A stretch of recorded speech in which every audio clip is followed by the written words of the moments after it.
Today we are going to be talking about external pressure. Before I go into this topic though, I want to mention that this is the Into the Forest I Go orienteering channel. We're talking about a sport where you run with the map and compass. So if you want to learn more about this, just feel free to explore any kind of videos that you will find on this channel. It is an amazing sport and I'm totally inviting you to at least try it someday. Now, why are we going to talk about external pressure today? So you might have noticed that a lot of stuff that is going on over here, a lot of content that is being published on this channel is around orienteering techniques. And this is because I believe that this is one of the most difficult parts of being an orienteer, that you have to master all of those different techniques that allow you to go smoothly through the forest with a running, racing pace while controlling the map. And we have been talking a lot about different mistakes that you can make.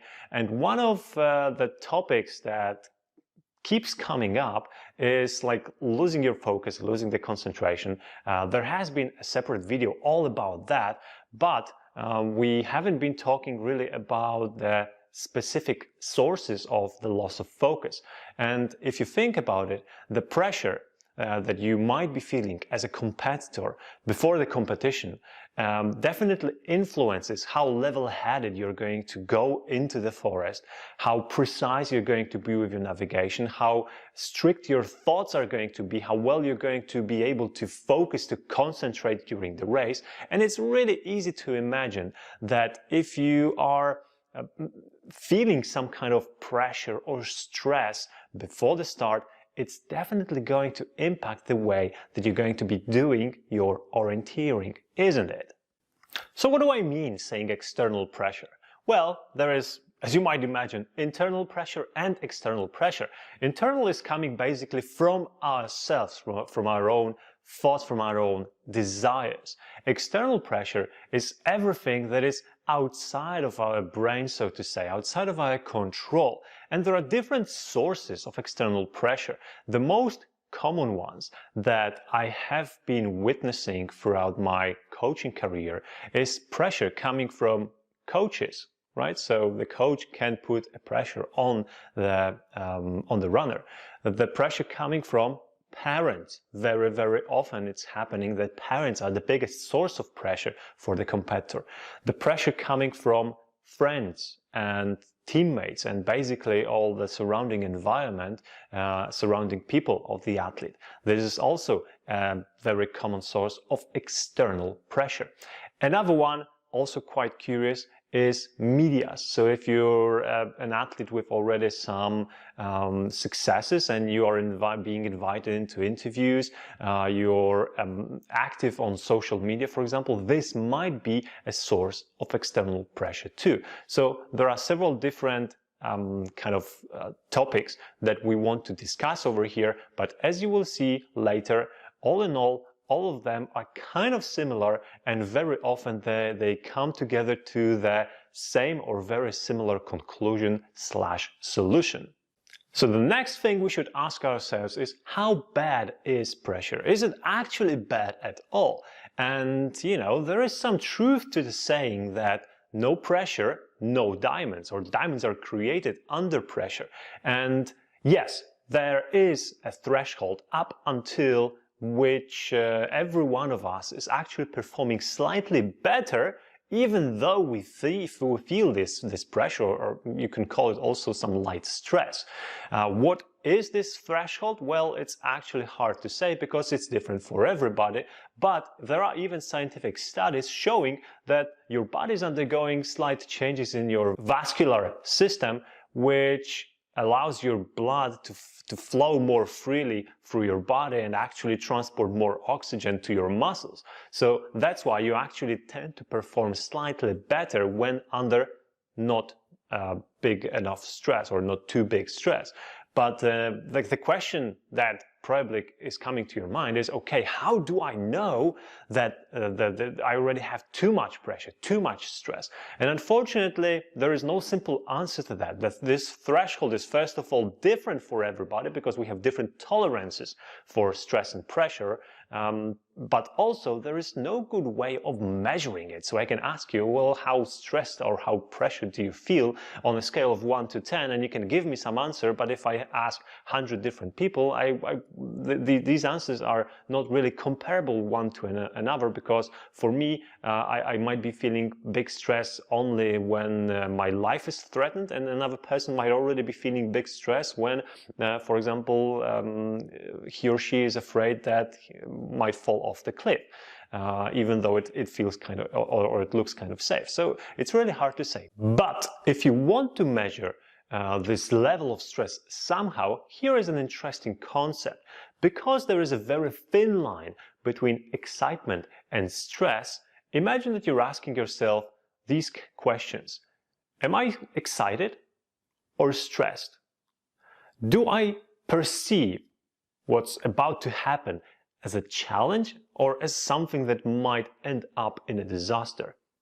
And if the answer to these questions is the first part, so you either feel excited or you feel like this is going to be a challenge for you, then you're probably on the good side of pressure / stress.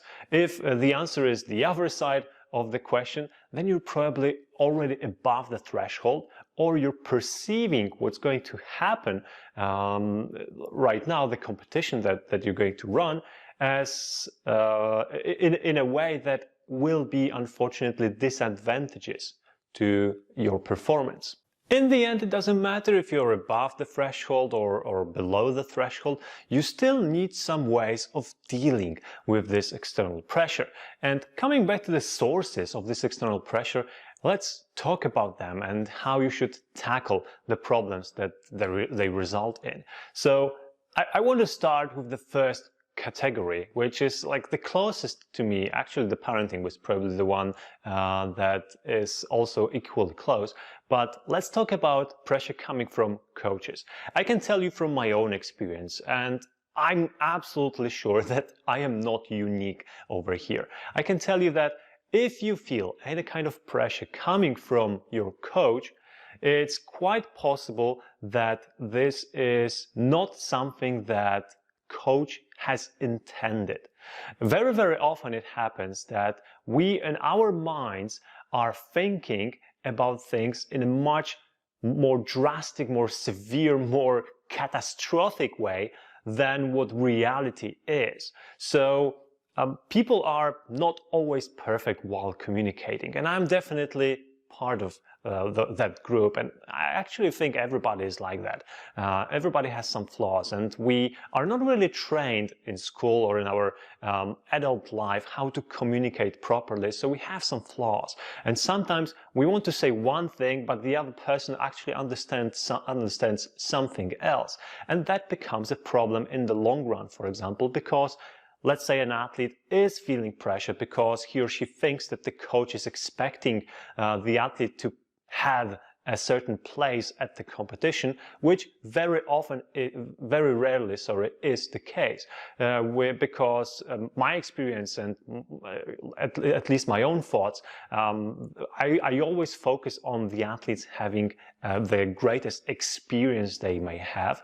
And of course, the preparation period is important, and then the starting in the competition is like the final element that summarizes everything that has been happening for many months. So obviously everyone wants the athlete to have the best result. The athlete itself, coaches, parents, and everyone around this person. But it doesn't mean that there is a certain kind of expectation connected to it, and that if you will not be able to achieve this certain result, whatever it might be, is it a medal or is it a place in top 10 or whatever it is, it doesn't matter that it's a disaster. It just matters that what we were hoping for didn't happen, and we are all entitled to have our hopes. But as a coach, I can promise you that whatever the result you're going to have, we will still be there to support you and to make you feel better and to share the burden of this failure, yeah, let's call it a failure, with you, because this is what we are for, and this is kind of our job as well, right? but to be honest, at least for me, I don't feel like I'm doing it because this is my job. I'm doing it because I feel that this is how people should behave when confronted with this kind of events. So even though it's a failure, because you haven't been able to achieve what you were hoping for maybe, it's worth remembering that every time you fail, as long as you're able to learn from it and change your life because of it and adapt to this situation so that you're less likely to repeat this in the future, it's not actually a failure, it's just a lesson. So I usually prefer to say that we are not having failures, we're having lessons. And every time you're having a terrible race, it's actually the most amazing opportunity to learn and grow from this terrible race, and somewhere in the future you will be able to have less and less of those bad races and more of those good ones. So if you feel that there is some kind of pressure coming from the coach, here's what I invite you to do. Go and talk with your coach. Go and talk with your coach and confront the feelings or the expectations or the reality that is in your head with whatever is in your coach's head. And just simply ask, look, I feel like you're expecting me to have this and this result. Is it really something that is coming from you? Is it really something that you want me to achieve? Or is it just my projection of the reality? And very, very often you will hear that this is actually not something that your coach puts on you as a pressure. Of course, he or she will want this for you. Absolutely, we want the best results for you. But there is a slight difference between wanting the best for another person and putting any kind of pressure on that person, meaning that if you don't achieve this, you're going to be in trouble. It doesn't work that way. We are there to help, and we are there to help you grow and achieve the best results, but we will be happy either way, and we will be there to support you.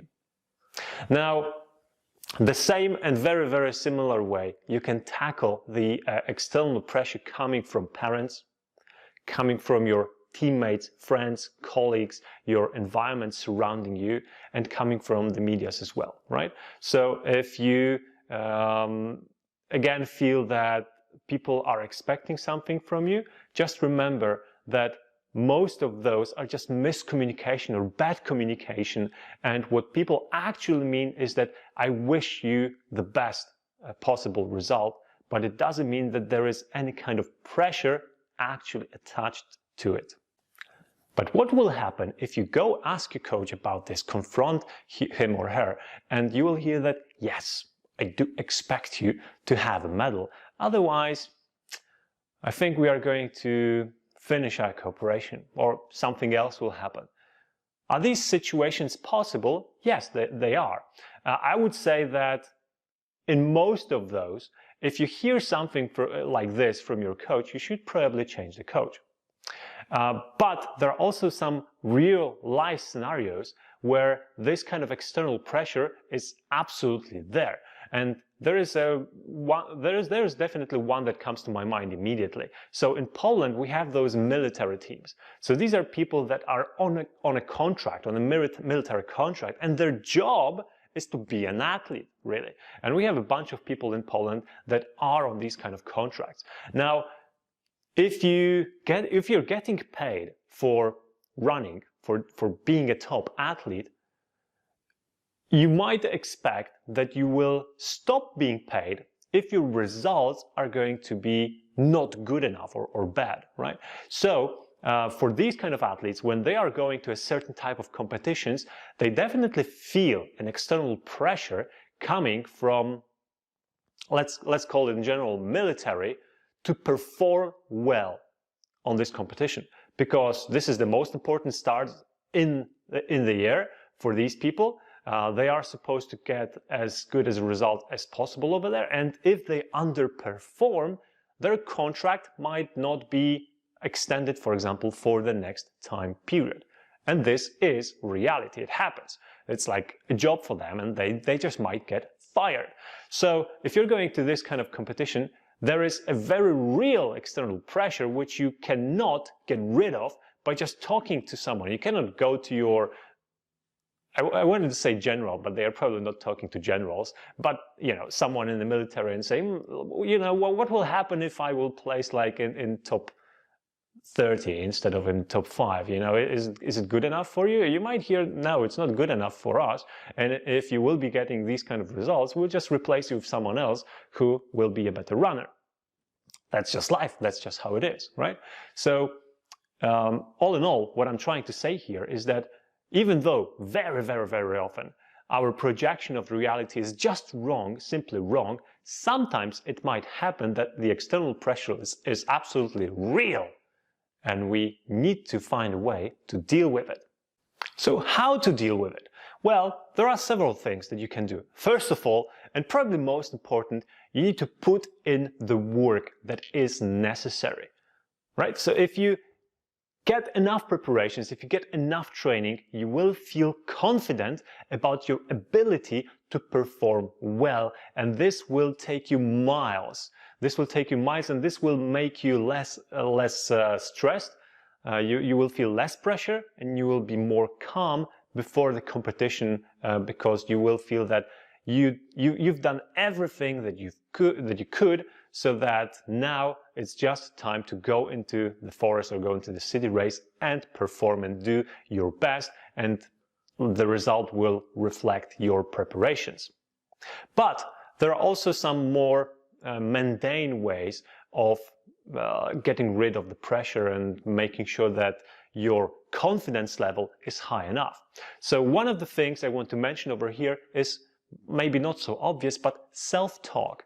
Self-talking about bringing your own confidence level just higher, right? So you might say to yourself several times, for example, in the morning, I am prepared to run this race to the best of my abilities, right? And this might be feeling like kind of a mantra, but that's exactly what it is. That's exactly what mantra is. It's like a self-talk and self-assurance, self-affirmation about certain things.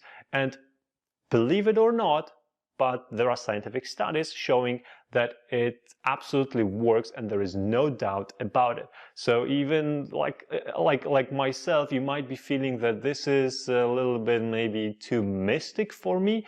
The truth is that it does work, and it might give you a better fighting chance when it comes to this one final moment during a certain season, for example. Another thing that I want to mention over here is visualization. It's an amazing tool, an amazing technique that helps you relive, or actually not relive, but pre-live some of the moments that are going to happen in the future and prepare yourself for these moments. So you might visualize yourself going through the race. You might visualize yourself going to the finish line. You might visualize yourself after the race, so that you can live and digest the emotions that are going to be happening in your head, in your body at this moment in time, so that later on, when you're actually there, you've already been there several tens, maybe hundreds of times, and these emotions, even though you will feel them, they will not be as strong as they could be if you've never visualized it before. Also, visualization is an amazing tool that can prepare you for some unexpected outcomes, and I'm pretty sure that we're going to be talking more about visualization sometime in the future. You also want to be able to focus on the things that you actually can control, instead of worrying about everything else that is outside of your control. So think about it this way. For example, you're going to the competition and there is bad weather. You can't control the weather, right? So if you're worried about the weather, this is something that you definitely should put aside and think about the things that you can influence, can have an impact on. Like, for example, how you're going to dress up for the warm-up, what clothes are you going to be wearing for the competition, what shoes are you going to be wearing for this kind of weather. Maybe it's going to be, well, definitely it's going to be slippery if it's raining. So if you're going to take the shoes with studs or not, things like that, right? So focus on the things that are within your realm of control and ignore the ones that are outside of your control. And just as a reminder, I want to say that the end result is not something that you control. Right? So again, if you're aiming for a certain place, if you're aiming for a medal or the place in the top 10, this is outside of your control, really. So it's not a good thing to focus on before the race. What you want to focus on is your own performance. And therefore, this nicely takes us to the next step that I want to mention over here, which is like a routine, because a pre-start routine and a racing routine will also help you perform to the best of your abilities at this particular race, and will keep you more focused and will be able to deliver better results rather than if you will be doing things chaotically and adjusting your behavior to the current moment, current situation. And of course, I don't want to go deeper into this topic. Just have a routine, and this will also help you calm down and make sure that you are doing the things that you already know and you already went through many times before. It's not going to be any source of stress or pressure in these kind of situations. But this is not all. I still have more. So another thing that you can do is you can transform your pressure, your stress, into excitement. As I mentioned before, there is a very thin line between these two feelings, these two states of your mind, and it's largely up to you to decide how you're going to feel about this, you know? So I think it was Megan Carter Davies that also mentioned this in our amazing talk that we've had here on this channel, that whenever I asked her, what are you doing to manage your stress? And she said that someone told her that you just need to tell yourself that you're excited. I'm excited. I'm not stressed. I'm excited. I am excited.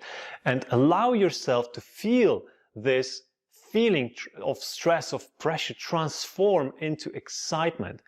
Because why shouldn't you? Why shouldn't you be excited about running a world championship race? It's amazing, you know? So many people would dream to run this race and they don't get this opportunity, but you do, right? Or any kind of race, really. It's a privilege. It's an honor to be able to run with these other amazing athletes. And it's something that you should be absolutely excited about. Why feel stressed about it, right? So if you can talk yourself into being excited, it will take you a long way. Another thing that is very similar to this is think about the race that is ahead of you as not a threat. It's not something that, you know, if something goes wrong, if you don't achieve a good result, if you make too many mistakes, it's going to be a disaster. It shouldn't be a threat like that. It should be a challenge. Think of it as a challenge, you know? I'm going into the race and this is going to be definitely difficult. Therefore, it's going to be a challenge and I am up for it. I am going to perform my best, and let's see if this map, if this course is able to beat me today or not. It's a challenge now for me. It's not a threat anymore. Therefore, my body reaction, my mind reaction to it is going to be on this positive side, not on the negative side. And again, there is really thin line between these two approaches. And if you think about it, you will figure out how to transform yourself from or move yourself from the bad side to the good side, right? Now, another thing that that is a very interesting and I think very powerful technique, and it definitely works for me, it's one of my favorites, is to rationalize the stress, rationalize the pressure.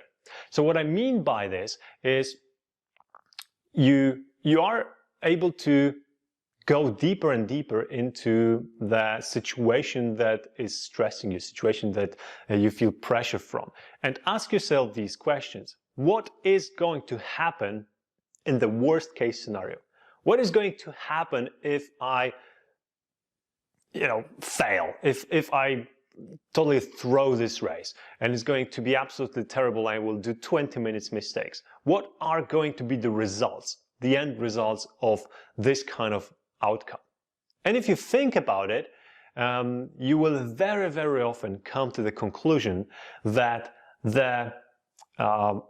even the worst case scenario that you can think of is actually not as bad as is in your head. And again, we're coming back to something I've mentioned earlier in this video, that we very often imagine things to be disastrous, even though they're actually not that bad at all. And our projections of reality are usually much more severe than what reality is, right? So that's why rationalizing it and asking yourself these questions, what will happen if, is going to make you realize that it's not that bad.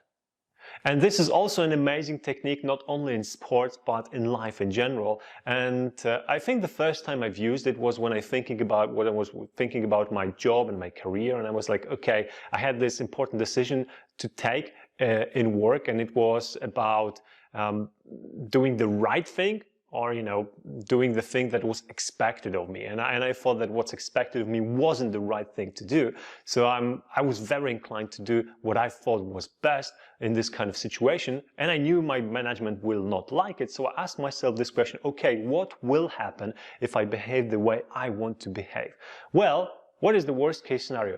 I might get fired, right? I might get fired. All right, what will happen if I get fired? Well, if I get fired, will I have still money to live for some time? Yeah, I have some savings, so it's not that bad. Will I be able to find another job? Yes, I will be able to find another job. Is it going to be as well paid as this job? I don't know, right? Maybe yes, maybe not, maybe better paid, who knows? But am I going to continue with my life even if I work for less money? Yes, I will, right? Am I going to be able to live my life if I just go digging holes in the ground and earning the minimum wage?